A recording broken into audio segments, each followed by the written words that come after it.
But I think by keeping that focus on how are we adding value to the organization, and that means it's the organization's value, not what we may perceive and have learned earlier in our careers to be value. So remaining sort of agile to what the sense of direction is really important, but it'll always be a challenge, and it wouldn't be fun if it wasn't a challenge. The Powering Procurement podcast is brought to you by Atomis, source to contract software designed to save you time and money. Hello and welcome to Powering Procurement, a podcast by Atomis, where we unpack the world of procurement and supply chain management with the help of industry leaders. I'm your host, Sian Lloyd, and this is our resident expert, Gareth Birch.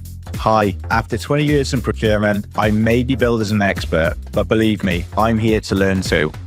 Each episode, together with our expert guests, we'll dive into specific challenges and opportunities facing the procurement industry today. And we'll explore easy wins and longer-term strategies to help you rise to the challenge of driving value through your work while showcasing the power of procurement. So let's get going. Hello, everyone, and welcome back to Powering Procurement, a podcast by Atomis. Today, I'm thrilled to introduce Dominic Hastings, a highly respected leader in procurement with a stellar career spanning both public and private sectors. Dominic is currently the Chief Procurement Officer at the Financial Conduct Authority, where he oversees strategic sourcing and procurement initiatives for one of the UK's most influential financial regulators. Prior to joining the FCA, Dominic served as Deputy Commercial Director at the Foreign, Commonwealth and Development Office. He also spent many years at NATS, Britain's national air traffic services provider. In his current role, team development is a core theme, and we're going to be talking about that later on the podcast. And with extensive experience of procurement leadership in high-stakes, regulated environments and a passion for procurement's ability to drive transformation, Dominic brings a wealth of experience in category management, supplier strategy, and procurement innovation. Dominic, a very warm welcome to the podcast. Great to meet you. Thank you, Sian. Very nice to meet you, and I look forward to our conversation. Absolutely. Lots to discuss in this podcast, but I'm going to start right at the beginning because we love to get a sense of who we're talking to on the podcast and really to find out a bit about who you are and your journey into procurement. Now, many of our guests tell us that they fell into procurement. I know that you graduated from Oxford University with a degree in politics, philosophy and economics. Obviously not tempted to go into politics then. How did you get into procurement? Certainly not interested in the politics side, far more the economics, which is probably relevant to procurement. Like many people you're mentioning, I certainly hadn't heard of procurement when I was at university, and I fell into procurement, as you say, off the back of teaching English in Japan and accountancy. I've always had an interest in overseas travel, foreign cultures, etc. And I fell into procurement by way of, I saw an advert for an organisation called the Crown Agents who did overseas development. I thought it looked really interesting. They were doing work with the Japanese government, who I'd previously worked for as a teacher. And I thought, well, I'll write to them and see if they've got any jobs. I didn't realise they were a procurement organisation, and I got a procurement job. And from there, I guess my career's developed. I mean, I think development's a regulated sector, and so that gave me a really good base in the sort of fundamentals of procurement, following a set process, which was a great start. From there, returning to the UK, mainly I came back because I was starting a family, and some of the places I was working weren't really right at that time to have a family. And so I went into procurement consultancy, an organisation called Proxima, where I worked for 10 years, starting out in cost reduction, but then very much moving into the new sort of field of procurement managed service solutions and developing those mainly in the in the financial sector, relevant to my role at the moment with the FCA. I think consultancy again was a really good foundation block for me, because I think key to procurement is being able to sell the value of it to your organization. And as most people know, consultants are always selling. If you're not actually winning the hearts and minds and selling the product you've got, you're not paying the bills. So I think that was a really useful step. Thank you for sharing that with us, Dominic. And also, the personal side of your story and your journey as well is really interesting to hear, because that is something that lots of people, will resonate with lots of people, because we all like travel. Well, I certainly do. And I did find that I worked abroad for a while, and then certain things do bring you home. So thanks for sharing that with us and some of your journey into procurement. Obviously, in terms of your role now at the FCA, let's just paint a little bit of context for people, because everyone will have heard of the FCA, but perhaps not really understand much about it from a procurement perspective, perhaps. What is the procurement function there? Can you paint a bit of a picture for us? Yes. The FCA is an organisation of about 5,000 people, and we regulate over 40,000 firms. So data and that whole investigative and analytical side is very important. And so a large part of our work is on the digital data and technology side. I've got a team of 30, half of whom work in the sort of technology space, procurement technology space. Other key areas are complex professional services involved in our reviews and investigations. And then I'm responsible for the supplier management framework. Like in a lot of organizations, while procurement owns the framework, the business is responsible for undertaking contract management, etc. So building those close relationships across is really important.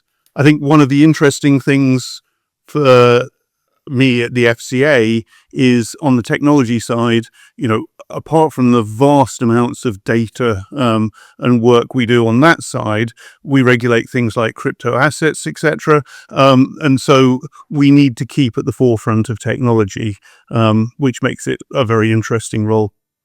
And lots for us to discuss, I think, some key themes coming out of what you were setting out there.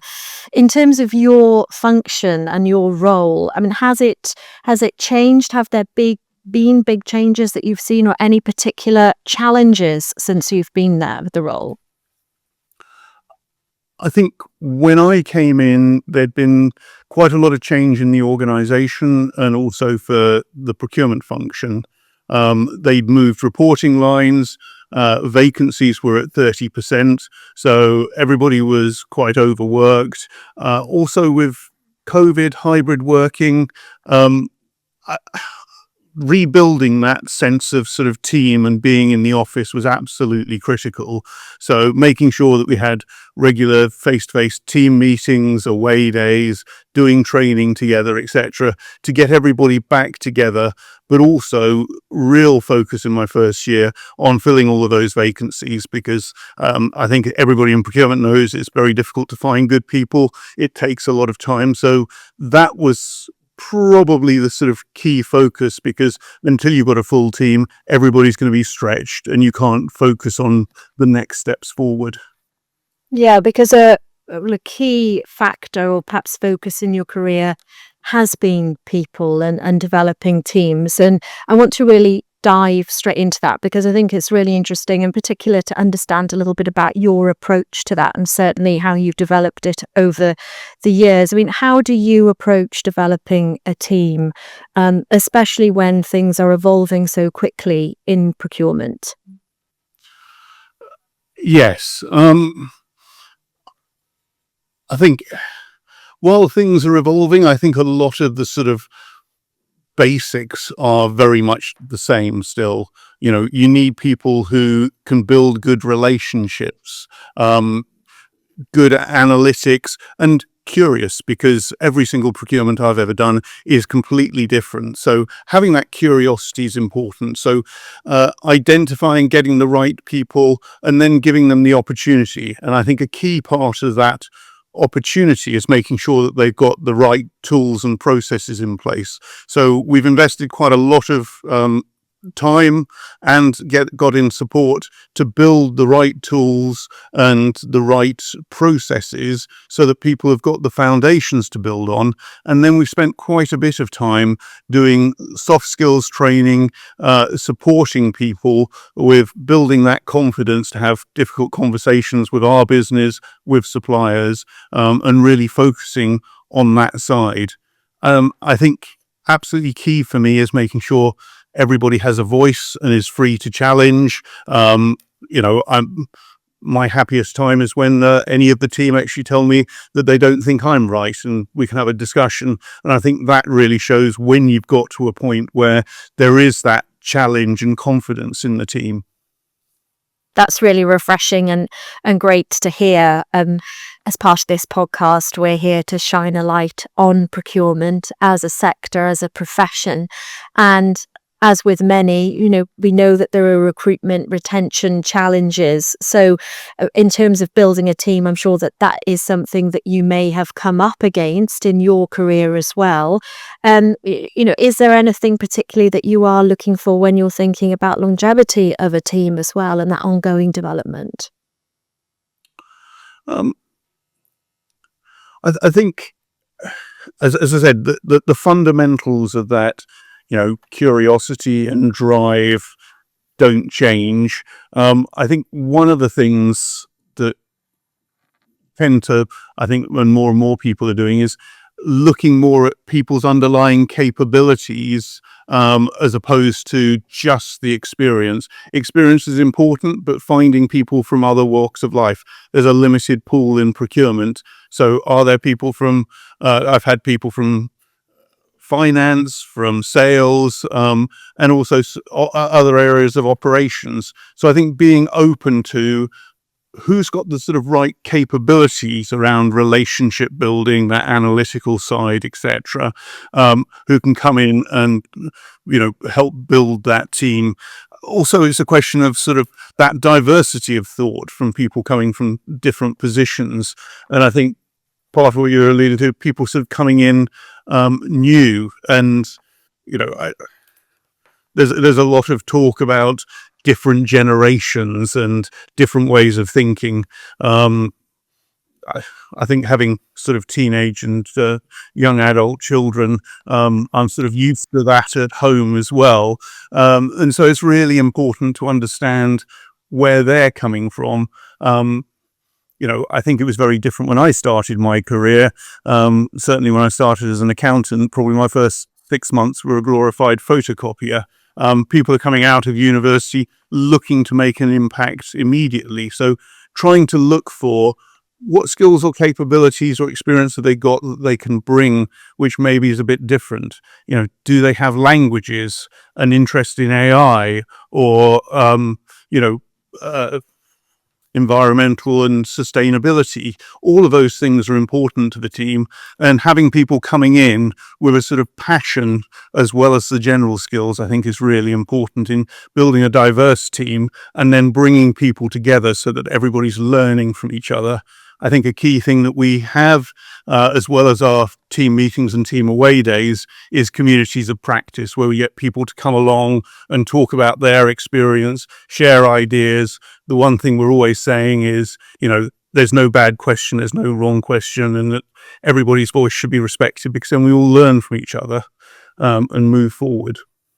Yeah, absolutely. I always think that I was tempted when I was younger to perhaps not ask that question. You might think, oh, I'm going to look a bit silly asking it. But generally what I found afterwards was that a lot of other people were also thinking about that same question, so that then you do grow in confidence, particularly if you're encouraged to feel that you can use your voice and ask that question, that somebody else is going to be thinking of it. So that's really, really good advice. In terms of something else we've been talking about quite a lot on the podcast as well is procurement reform, a period of change. We spent some time discussing this in the run up to the changes. And now, the changes are becoming a reality for public procurement teams. So it would be interesting to get some insight into how you and in your team are approaching the changes. Yes. It's not just a plug because we're on the Atomis podcast, but when I came in, Atomis was, I think, launched the week before I joined, and actually having an e-procurement system which was linked into government, the central digital platform, etc., has been really important, because we've built all of our processes into the system. As the new Procurement Act and regulations have come on board, we've tweaked things within the system. So we've got our processes, reporting, etc. And really using a system has helped provide, one side of that sort of journey forward, so that everybody's got those guide rails. The other thing we've done is invested a lot of time in training, both the Cabinet Office training, but also additional training. And again, as I said, the communities of practice, to get people actually discussing what do they feel this means for them, where are the opportunities to try out the new freedoms. And we've picked a couple of significant early procurements under the reform, where we've got Cabinet Office support through the complex transactions team, so that we can take on that knowledge externally and learn. And then we've used those as examples for the rest of the team as to what are the potential opportunities, what can we learn, how can we take this forward in different ways. But I think also, like many people, it's all about sort of a calculated risk, looking at where are actually some of the easier opportunities that we can learn without taking too much risk, and where it's been more complex, as I say, looking to make sure we've got the right support around that, but also challenging ourselves in that way. Yeah, because it's been quite interesting in terms of what I've seen as an outsider, and just discussing it on the podcast, in terms of some of the priorities being brought in with the changes, in particular around a focus of opportunities for those, smaller suppliers as well. I don't know whether that is something that is relevant in terms of your field. Yes. I think our two main areas of spend, technology and niche professional services. In both of those areas, there's a lot of innovation in smaller organizations. So Keen, we set up 2 years ago a new digital services framework. Over half of the suppliers on that are small and medium-sized enterprises, and we have an innovation forum built into that. So trying to get those ideas, which I think particularly in the technology sector, yes, a lot of the ideas are coming out of the big organizations, but also there's a lot of niche players. And then in the professional services side, where we're looking at the type of investigative and review work that we do, there's a lot of smaller professional services organizations with those niche skills. So trying to look at making sure we're getting that diversity of thought and the real experts. And in terms of your priorities, I know that sort of you're a big advocate for digital transformation, having the right tools to do the right job. How much can that actually influence and drive strategic change? I think probably what I'd say is, if you can get the digital transformation right, get set up right, as I say, we've got all of our processes, our governance, our reporting is now well set up, which provides a really good base, which then gives us the space to think more strategically and how we're going to change. So rather than spending time reinventing the wheel on each tender and having to do a lot of the basics, those are all there, which gives us the opportunity both to look at the way we do things, the way we engage with both the suppliers and our stakeholders, and looking at those opportunities to be more strategic around areas of spend, etc., rather than, as I was saying, I don't know a procurement organization I've worked with or near that isn't resource constrained. So by having that, underpinning quality digital solution, then that really gives you the space to think more creatively and do more. And once you have implemented a tool, how do you ensure that you keep it working for you and that it doesn't become a system perhaps that people bypass? Yes, I think that's been a problem in the past. I'd hope it's becoming less so because tools are becoming more user-centric, easier, more intuitive to actually use. And the work we've done, and we have a community of practice around the Atomis system to make continuous improvements, making sure that we're getting stakeholder feedback, both from within our own team and users across the business, to look at, are there ways that we can make this easier for the user? And I would think, and actually people coming in from outside who've joined our team, the way we've got it set up now, it's easier to use the system than to not use the system. Also, I'm a fan of sort of keeping momentum through catalysts. So we set up the system, then procurement reform came along about a year later, and so that was another change in the system, so another round of focus on it. And we will be looking at implementing some more of the supplier management, contract management into the system. So there's that constant sort of new things in the system to keep the interest.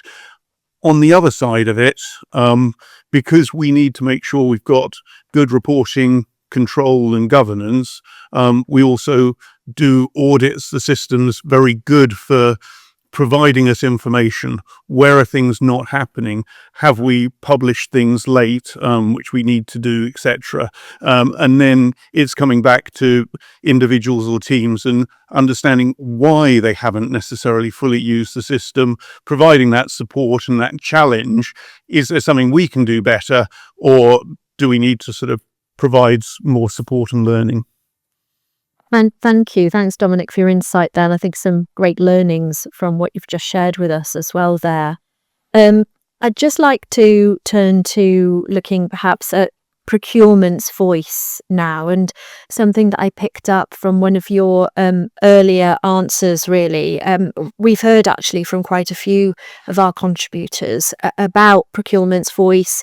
Perhaps it's not always heard at that top table in terms of strategic decision making, and being recognised almost as, procurement as being a backbone in an organisation. What's your take on that, and what insight can you share with us? Is that something that you've come up against in your career? Has it been a challenge? Has it changed?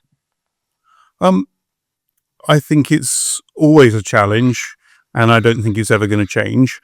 But I think procurement's a little too fixated on this seat at the top table and not being heard, because that's a challenge for every function. There's very little time at the executive level. They're covering so many different challenges. So I think it's about us selling our value better. That's one of the things I said at the beginning. One of the things I learned through consultancy is having to constantly sell yourself. And we need to show that procurement can actually drive the mission and the vision of the organization forward. And if we can speak the right language of the business rather than procurement language, and highlight the value we add, and that value is constantly changing. It may be risk and control is the focus. It may be savings. It may be something else. And certainly my time at the Foreign Office with 4 different foreign secretaries and a major merger between the Foreign Office and the Department of Development, the focus of the organization was constantly changing. So we needed to change what our focus was in line with that, and make sure you're using the language of the organization. So I think it's not easy. I probably made it sound a bit too easy, but I think by keeping that focus on how are we adding value to the organization, and that means it's the organization's value, not what we may perceive and have learned earlier in our careers to be value. So remaining sort of agile to what the sense of direction is really important, but it'll always be a challenge, and it wouldn't be fun if it wasn't a challenge. That's a great angle and a great perspective. Thanks for sharing that one with us as well. Let's spend a few minutes talking about AI. I mean, you've been talking about the fact that, tools are important to empower people. We've heard about concerns about AI. I mean, how do you see AI, its role particularly, rather than automating away from people?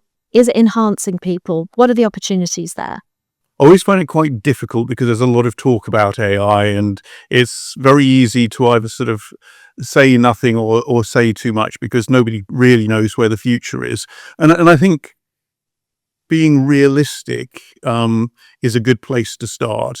We're using AI all of the time, all over the place. I went to a talk about a year ago from a AI consultancy, and their main starting point was you probably used AI 10 times today already. It is everywhere. So I think embracing that, not being scared of it, and I think there's quite a lot of relatively simple things we can be doing. We were talking yesterday about how finance and HR in our ERP system are going to be using AI for chatbots and stuff, so people can, put in their expenses or whatever more easily, find the routes through. So I think the same's true of procurement. There's a lot of things that we do which take a lot of time and don't add a lot of value, and so for most people are not particularly interesting. So finding a way to automate those and starting relatively simple. I think there's a couple of very interesting user cases that the Cabinet Office are doing. One around reviewing statements of requirements.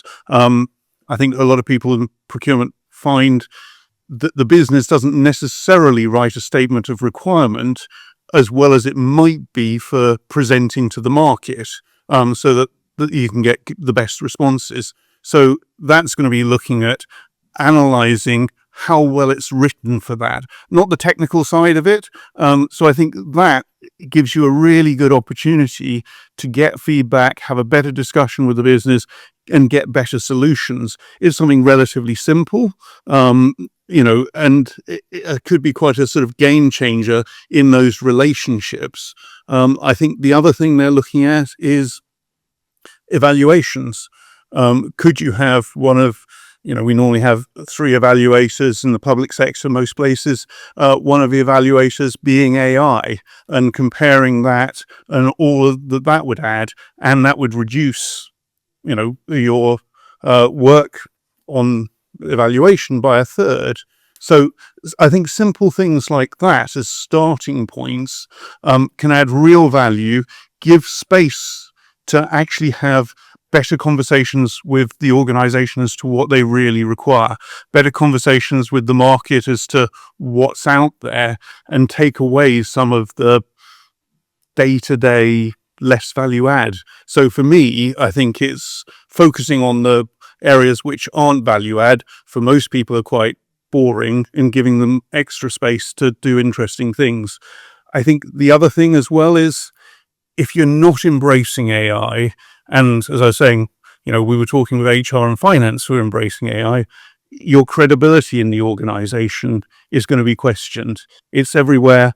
Why aren't procurement looking at it? So I think it's a really important thing to be starting to look at. Yeah, good advice, because, some people are skeptical, others are quite frankly fearful of it, but it's not standing still, is it? No, no, it's not going to stand still, and it's only going to get faster from both things that we hear. So I think getting started, like anything that you're fearful of, actually confronting that fear in an awful lot of cases, that actually helps you understand there's probably less to be fearful. I think the other thing, in another conversation I was in, the harm's going to find you from AI. So actually, at least if you're embracing the upside, there is a level of balance. Otherwise, you're not going to get the upside, and you're still going to get hit by scams or whatever it is, which, AI on the negative side is delivering. I think the other thing, going back to the personal side, is I want to be able to understand the world that my children are going to be growing up in. So I think it's really important from that side as well. Yeah, absolutely. Absolutely. Well, this does bring us to our final thoughts really on the podcast. We've certainly covered a lot of ground in quite a short period of time. And I think we've had some really great examples as well that you've shared with us, Dominic. So thanks so much for that. But this is the time where we do ask our contributors to reflect on their career from that lens, really, as I described earlier, that we really want to shine that light on procurement and perhaps encourage young people. You were talking about young people just there, to enter this sector, to think about it as a career. So we like to ask, looking back on everything that you've achieved so far, and you've certainly achieved a lot, why are you happy that you have gone into procurement and stayed in procurement as a career so far anyway? I've definitely enjoyed it, and I don't regret that. And I think probably if I look at the underlying things which I enjoy relationships with people. Procurement is all about relationships with stakeholders inside your organizations and suppliers outside of your organizations. I've built relationships and learned from people all around the world, which has been absolutely fascinating, and seeing different ways of looking at things, but also building some great friendships. So I think the people side's really important. Also, variety is important to me. And I don't think 2 days are the same. The range of things that I've bought just, is spans everything, and there's those opportunities. So no 2 days are the same, which for me is really important. And then the other side, making a real impact. I think for most organizations, at the heart of their mission and delivering that mission is going to be an awful lot of bought-in products and services.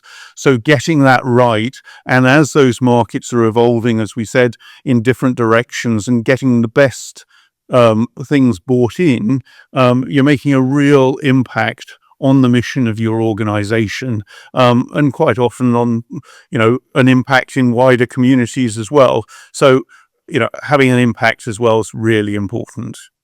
So I think those three things, that sort of the people side and make great relationships, variety, and making an impact. Well, thank you. You've certainly given it a great sell during the podcast. And I think really what struck me, Dominic, that's come through in many of your answers, have been a thread really that's run through the whole conversation, is about your interest in people, in teams, and the power of people actually within procurement as well, and within driving change. So thank you so much for sharing your insights with us today. We've absolutely loved having you on the podcast. And if you've enjoyed the conversation, don't forget to check out our other podcasts and to follow us. But that's all for now, and we hope to see you very soon on our next episode of Powering Procurement. Thank you very much, Sian. Really enjoyed it. That wraps up this episode of Powering Procurement. We hope you enjoyed that as much as we did. Visit our website at atomis.co.uk or follow us on LinkedIn to continue the conversation. Remember to subscribe on YouTube and follow us on Spotify, Apple Podcasts, or wherever you choose to listen. Thanks for joining us, and see you next time on Powering Procurement.